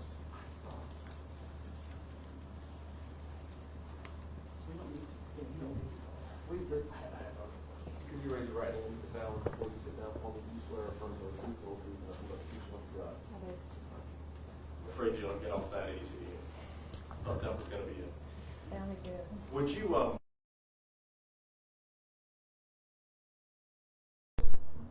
Joyce Marie Allen, and Ms. Allen, what is it that you do? Deputy Clerk in the Criminal Court Clerk's Office And how long have you been employed as deputy clerk? since 2001. And prior to that, were you with the clerk's office? I was with City Courts. I want to ask you about some questions that are procedural about how certain functions in the clerk's office work with respect to somebody making a bond in a case. Okay. Can you describe for the court what a property bond is? A property bond is where someone puts up their property, which is free and clear, for a surety bond. And when that's opposed to a, what would you call the alternative, a cash bond? Cash bond or surety bond. Okay. Just describe, if you would, what surety or cash bond is. Surety is a bondsman, and cash is they put up cash. Okay. So if somebody doesn't have significant funds on hand, but they do own real estate, a piece of property, they then would be able to put that property up as a guarantee that they would return to court, correct? Yes, sir. Are you in charge of the property bond process there in the clerk's office? Yes, sir. And can you describe what takes place during that process? Once we determine their property is free and clear, property taxes have been paid, they have to bring in a copy of their deed, and anyone's name that is on there has to come in and sign. The property has to be worth 1.5 times the bond amount. And where does that process take place? In the clerk's office, What are the hours of operation of the clerk's office? Monday through Friday, 8 to 4. So if an arrest warrant issued for an individual at, say, 11 o'clock at night, 10 o'clock at night on a Sunday night, what would be the earliest that they could come into your office and present a property bond? Monday at 8 a.m. Judge, I believe that's all I have for this witness. Anything? All right, thank you, Tom. And just, again, I mean, I know you kind of opened that line of questioning, but for the purpose of probable cause, the underlying, you wish to call a witness concerning your motion or the bond, but right now, anything concerning probable cause for any of these charges, any witnesses that you wish to call right now? No, Your Honor. All right. All right. So is there any argument at this moment? Again, we can take up bond as a separate issue, but let's address probable cause. You want to start or reserve your time? Just briefly, Your Honor, obviously the proof is developed since the warrants were sworn out on Sunday evening.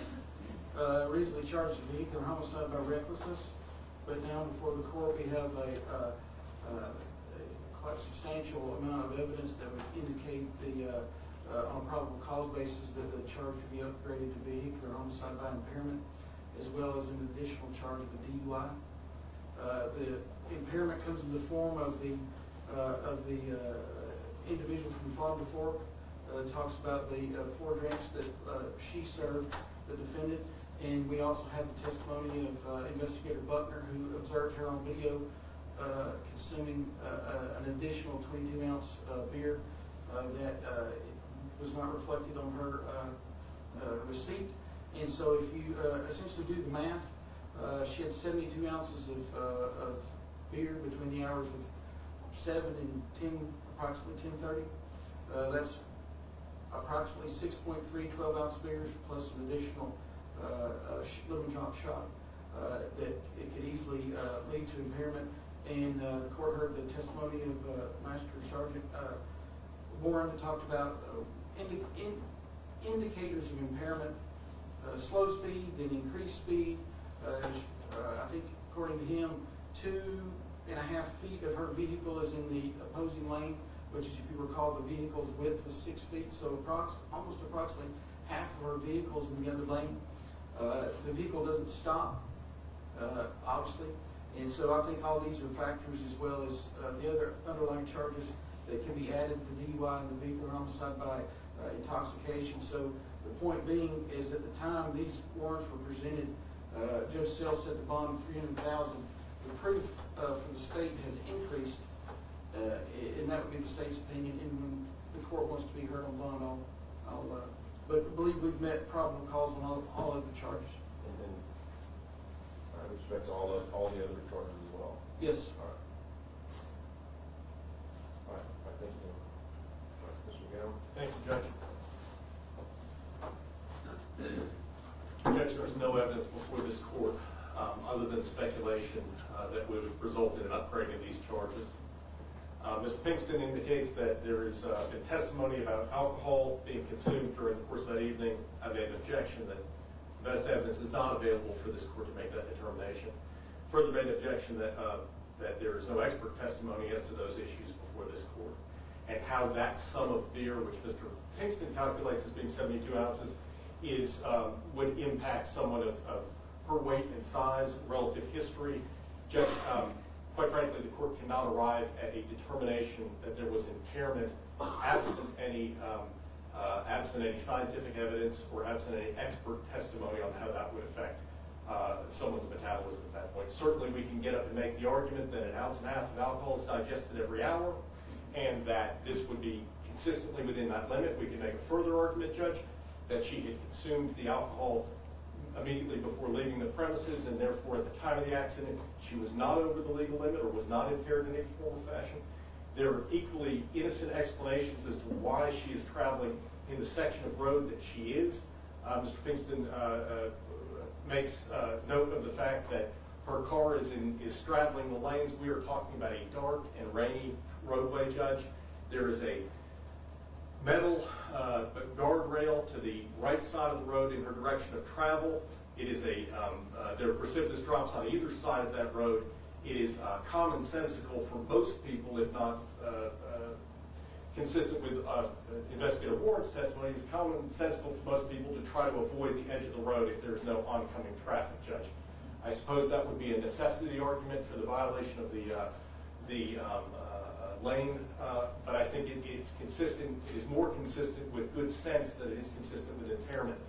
As to leaving the scene of the accident, Judge, as you know, there are, I believe, 9 charges before the court, if I'm not mistaken. And going through those individually, Judge, the reckless driving, as I ascertained, is based on speed calculations made by Officer Warren. We have just seconds before she's driving well below the speed limit. We have speed calculations that obviously will be subject to dispute once the defense is able to obtain the underlying data in this case and submit that to an expert for evaluation to determine if those estimations on speed are accurate. We have leaving the scene of the accident, failure to report accident, failure to render aid. All of those, judges, the court is, I'm sure, aware, contain a scienter requirement. And that scienter requirement is that you are actually aware that you have hit an individual and caused death or injury. We have here, Judge, by the state's expert witness's own testimony, a situation where the sign that was hit and the impact with the officer were within milliseconds of one another. Virtually a simultaneous incident, Judge. And so the notion that she was somehow aware of this, that she'd hit a person and then callously refused to pull over and left the scene, rather than somebody who just had it for themselves almost a near-death experience and was under the influence of shock and fear that resulted from that, and continued to drive a short distance home rather than pull over on the side of a dark, rainy road, Judge, I think it requires significant speculation from the court. Violation of a control device, Judge, the Again, there is no proof. There is what has been described as a traffic control device. If one looks at the statute, Judge, it is a defense to that violation if the sign is improperly placed. We have two problems with that sign, one of which is that the most highly visible component of it, which is a 2 foot by 2 foot white reflective sign, is actually in the water next to the sign, next to the barrier, next to the saw frame barrier, and is not visible. We further have an indication that there was no light on that barrier, and that under those circumstances it would be improperly placed. And so that would again result in a finding that there's insufficient proof. Judge, I'd offer there's insufficient proof as to speeding, failure to exercise due care, and failure to maintain lane. But Judge, we're really here to talk about the homicide charge. Even if the court is to take at face value all the proof presented by the state with respect to speed, with respect to lane violation, with respect to impairment even, Judge, if the state were to accept that, what we have here is a freak and tragic accident. As the court is well aware, the death has to be proximately caused by either the recklessness or impairment. Under the circumstances presented here in court today, where we have an officer, and I in no way intend this to be perceived as blaming the officer, Judge, or any of the officers involved, Judge, but he is in the middle of this road.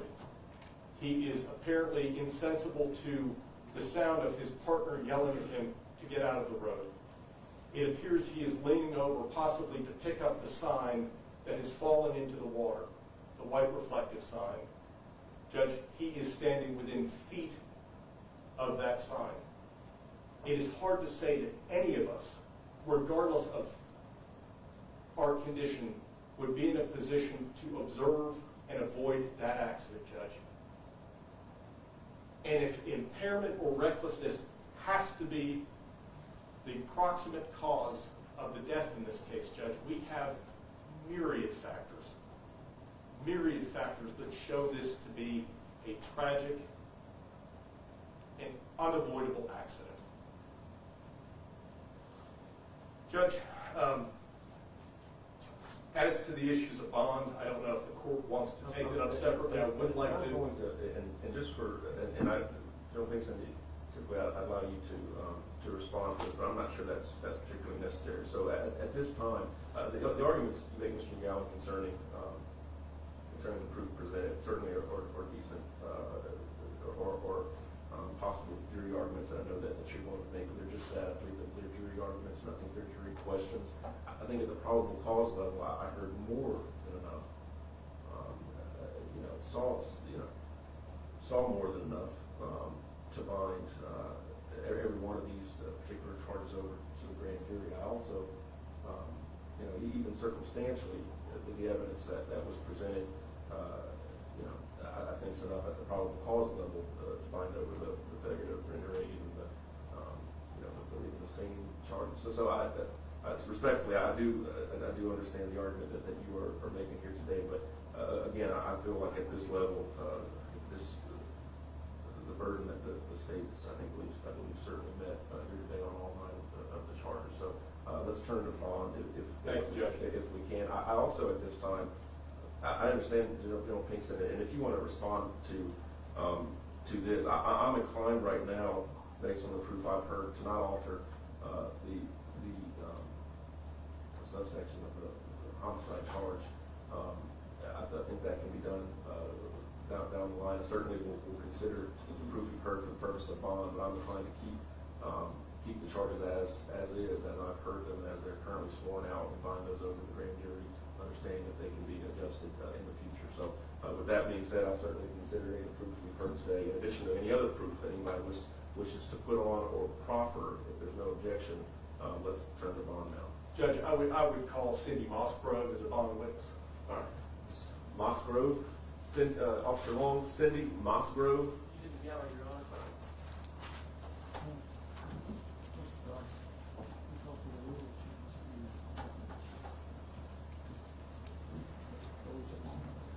All right, we're turning to the motion that Mr. Officer Gallon has filed, in addition to hearing the proof, I'm going to consider the proof that I heard, but also with respect to, I'm assuming you're putting on witnesses to substantiate some of the claims and the proffers you made in this particular motion. So that's what I'm going to hear these witnesses for that purpose. Nothing, no other purposes to the underlying case or anything that we just heard. Correct. All right. You raise the right hand for me. Do you swear or affirm to tell the truth, the whole truth, and nothing but the truth, so help you God? All right, you can sit down.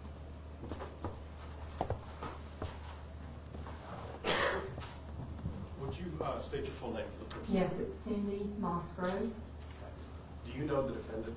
She is my sister, yes, And do you live here in Hamilton County? I do.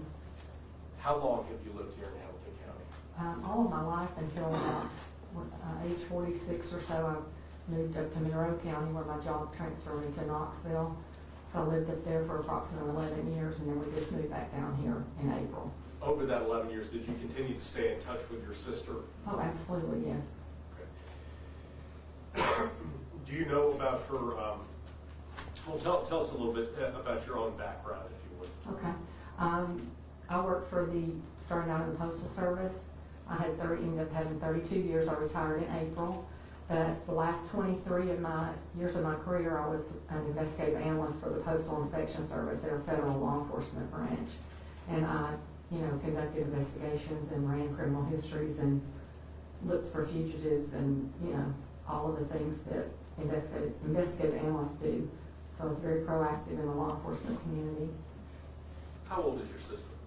She's 55. And does she live here in Hamilton County? Yes. Where does she live? She lives in Fort Serena, Fort Drive. Is that in Hickson? In Hickson, yes. And how long has she lived at that address? Do you know? I think since 1990, I believe that was the date that I read about that. I know she's lived there for as long as her kids have been alive. Does she own that house? She does, yes. And you mentioned her children, and we'll get to that in a moment. Do you know, does she work? She does. She works for the Postal Service also. How long has she worked for the Postal Service? 33 years. And in her most recent capacity, what is her job for the Postal Service? She's a postmaster at Saudi Daisy Post Office. Do you know how long she's been in that position? Approximately 2 years, I believe. And is she, so you said 33 years with the Postal Service? Correct, yes. Is she fairly close to retirement at this point? She's very close to retirement, within a year. Are you aware of any ramifications of her continuing to be held in custody on a high bond that would impact her job? Obviously, I'm not making those decisions, but I feel if she's not able to return to work in some capacity, she will lose all of her retirement that she's worked for 33 years to obtain. One of the issues with respect to the setting of bond is what her financial resources might be. Right. Would it be necessary for her to be able to return to work to be able to finance her bond, her defense, anything of that nature? She has no other income other than that Postal Service job. So yes, that would be a necessity. Does she own a house? She does own a house. And there had been some testimony about a property bond in this case. Does she own that house? It's not subject to liens? Correct. The children you had mentioned, Mm-hmm. who are they? Justin Pugh and Janet Hinds. How old are Justin and Jared?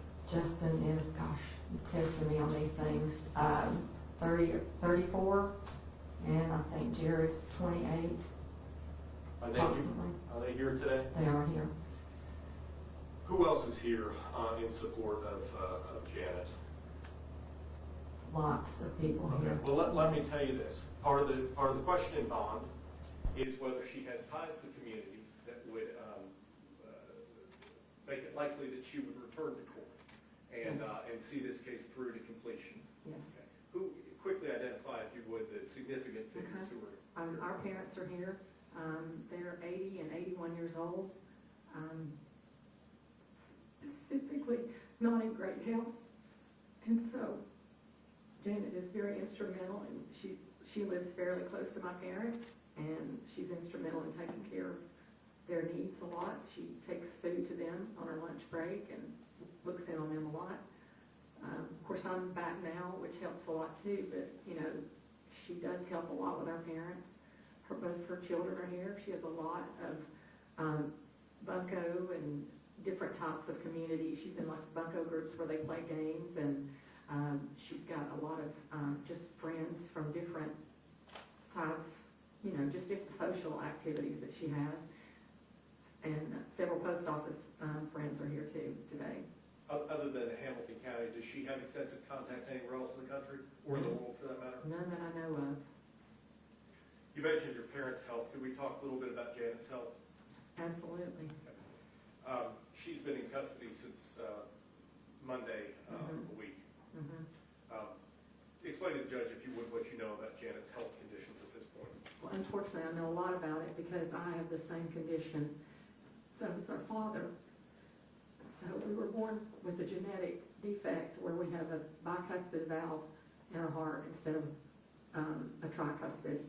And so she was just recently, I had surgery for mine 10 years ago, my dad a few months before that, and she was recently diagnosed within a couple of years ago that she had the same condition. So she's under the care of a cardiologist currently, and from what I understand, in pretty severe need of surgery herself. To your understanding, is she scheduled to see that cardiologist for an EKG on March 7th? Yes, Is that not going to occur if she remains in custody? absolutely, it will not occur. Does she have medications that she takes? She does, Does she have hypertension? yes. Are you aware of whether she's receiving those medications at the jail at this point? I am not aware. Have you been out to see her at the jail? I have. What is her current custody status at the jail? We were told the explanation of where she is called the back hole, as opposed to the front hole, but I don't know what the distinction is, but when we were told to come, that we were told that anytime between 9 and 5 we could come see her, and then when I believe Melissa and Jared went to see her, they were told that she was on restricted visitation and she could only be seen on Saturdays between 9 and 6. Is it your understanding that this is basically solitary confinement custody? It's exactly what it is, yes. Is the reason for that because of her behavior at the jail? I would say not.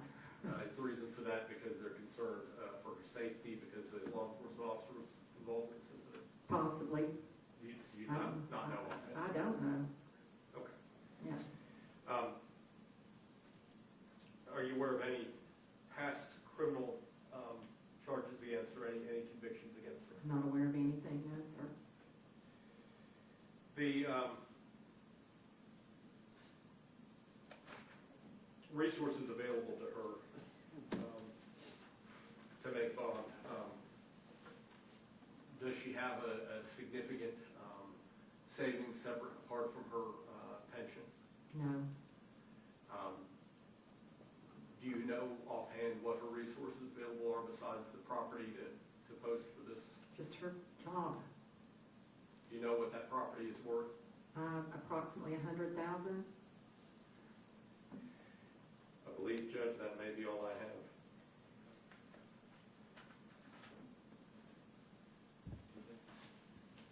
That's all. Very briefly. Ma'am, your sister some time ago had a gastric bypass surgery. She did. Do you know what effect that has on the consumption of alcohol? I don't. Okay, all right. And you talked about your sister's employment. Yes. Have you been here in the courtroom the whole day? Yes. You've heard the proof, seen the videos. You're not indicating to the court that you advocate her driving a vehicle, are you? Absolutely not. Okay. I mean, if she was impaired, I would not want her to be driving a vehicle. Okay, all right. And you heard all that proof? Yes. Okay. Does that bother you? I mean, the whole situation bothers me. Okay, okay. And her designation in Silverdale, we don't know why they made that decision. I don't know why. I just was told the ramifications of, as far as visitation goes. Okay, so she's on her own as far as making bond, there's not family members that are contributing? Is that fair to say? Possibly, I don't know. I mean, it depends. The question is whether the defendant has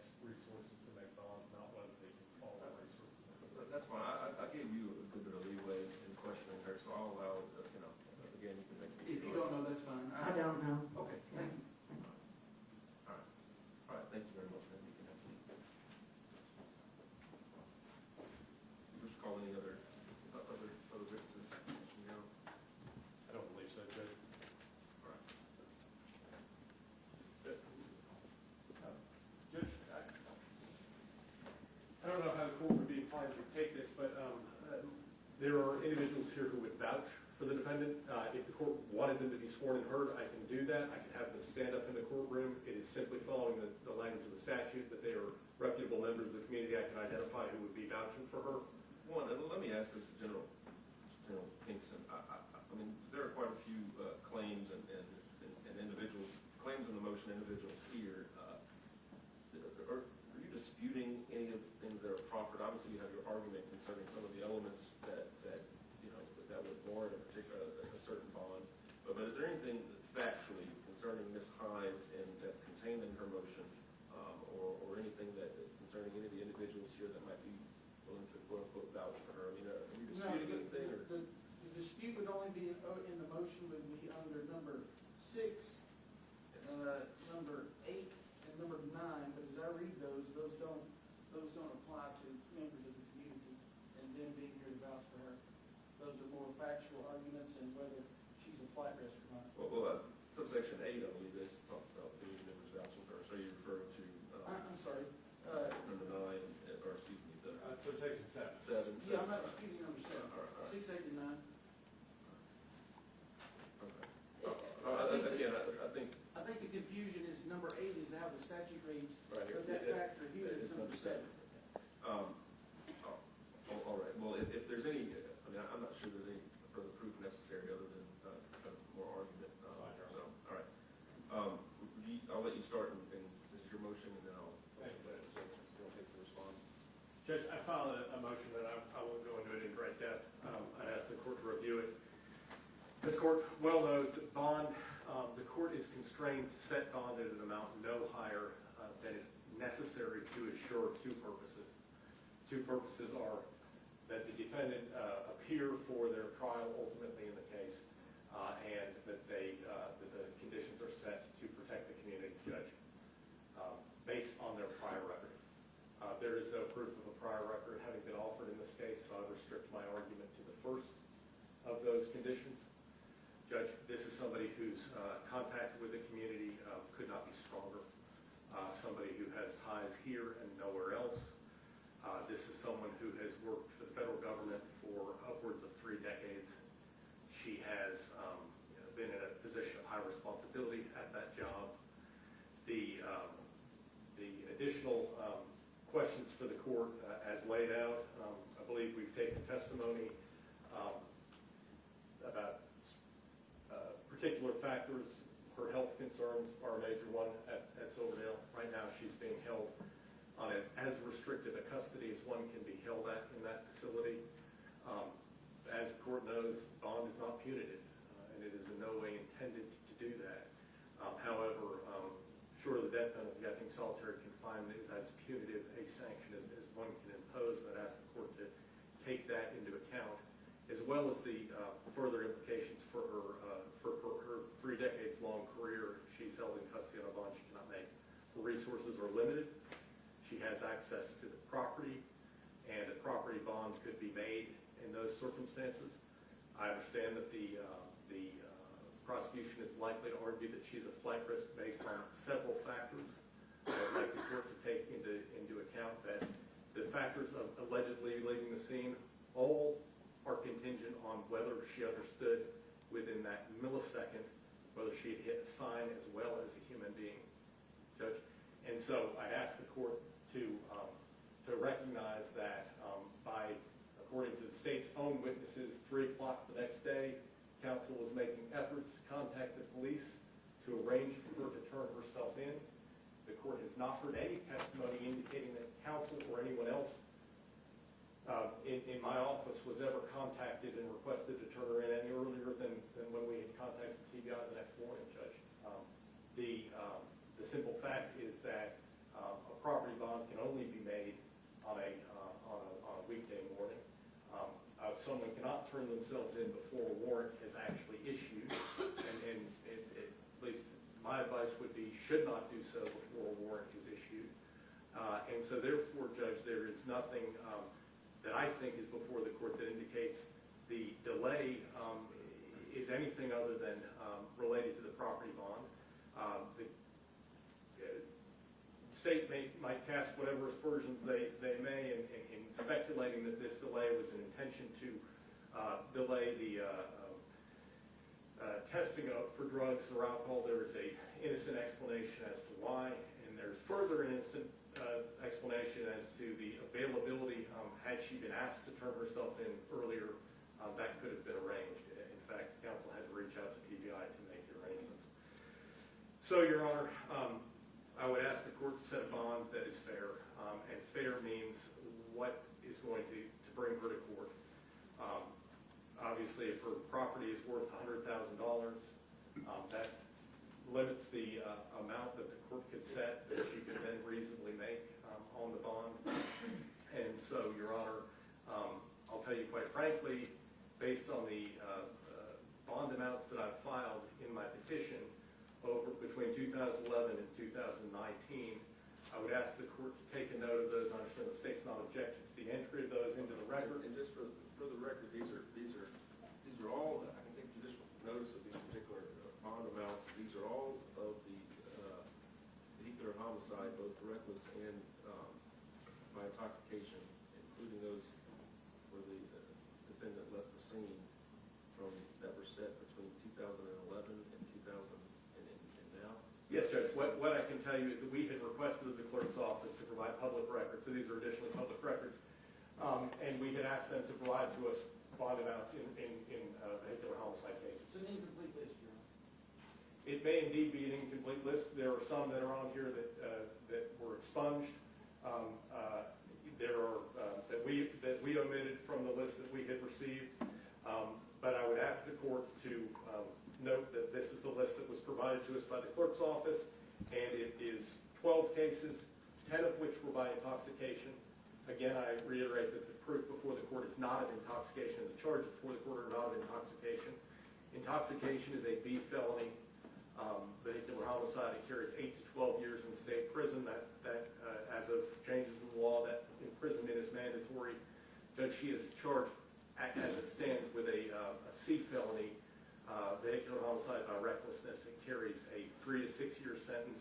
It is also she is presumed to be a candidate for alternative sentencing given her lack of a criminal record. Were she to be convicted, that is certainly it is a probatable sentence. It's a divertible sentence even. So I'd ask the court to take that into account in terms of her impetus to try to flee the jurisdiction, the charges she's currently facing. But Judge, if you look at these bonds, they are predominantly $50,000 bonds. There is one bond that is $100,000, which appears to relate to an A felony aggravated vehicular homicide, which carries 15 to 25 years. That is the highest bond on this list, and the other ones are all. I believe I added them up and did an average of them, and they came to just right under $50,000. I believe a $50,000 bond. We had asked in our motion for a $35,000 bond. I believe that's appropriate. Judge, where the court has set $50,000 bond, it would be fully consistent with the past history of these cases that are presented before the court. In fact, even Mr. John Anthony Walker's case that involved the death of numerous individuals, it was a recklessness case. I believe in that case, his bond was earlier set at $107,000. It was reduced by the criminal court to $50,000 in that case with those numerous deaths involved. Your Honor, I have nothing further unless the court has additional questions for me.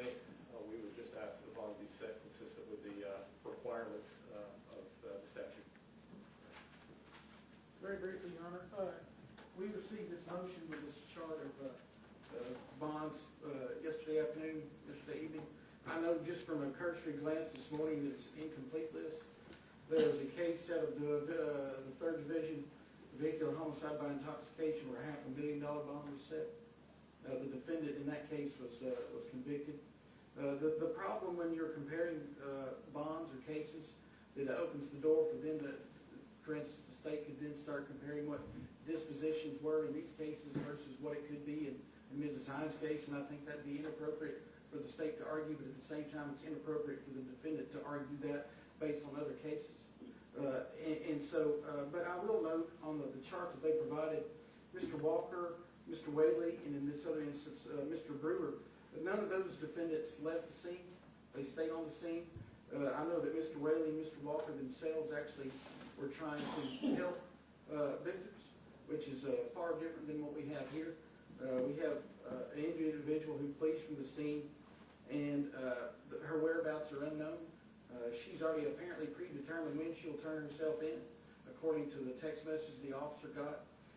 They tried to locate her Sunday evening through her family, which generally would be the logical place one would start, and her whereabouts were unknown, only known to her or whomever she may have been with.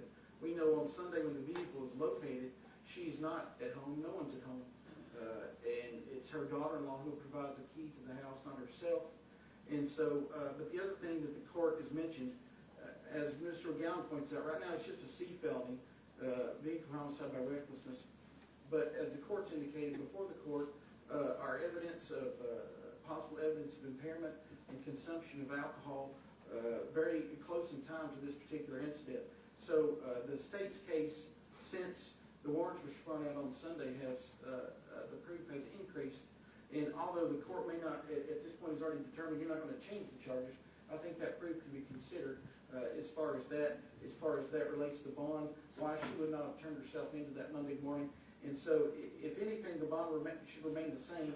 However, I think the state has provided evidence that if the court so chooses, that the bond can be raised based upon the impairment and the alcohol consumption and the empty pill bottles that the courts heard about.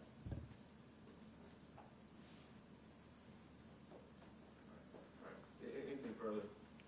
All right, I am certainly, if there's the opportunity, the state chooses to do so, and the officers involved to alter these charges or add additional charges at the grand jury level, bonds to be set appropriately. At the time, the bonds are initially set at pretty, sometimes at a very high level, not kind of having full, complete information. I believe Judge Sell, sitting by interchange for me, heard state's argument, or I think some proof at that time when setting that particular bond.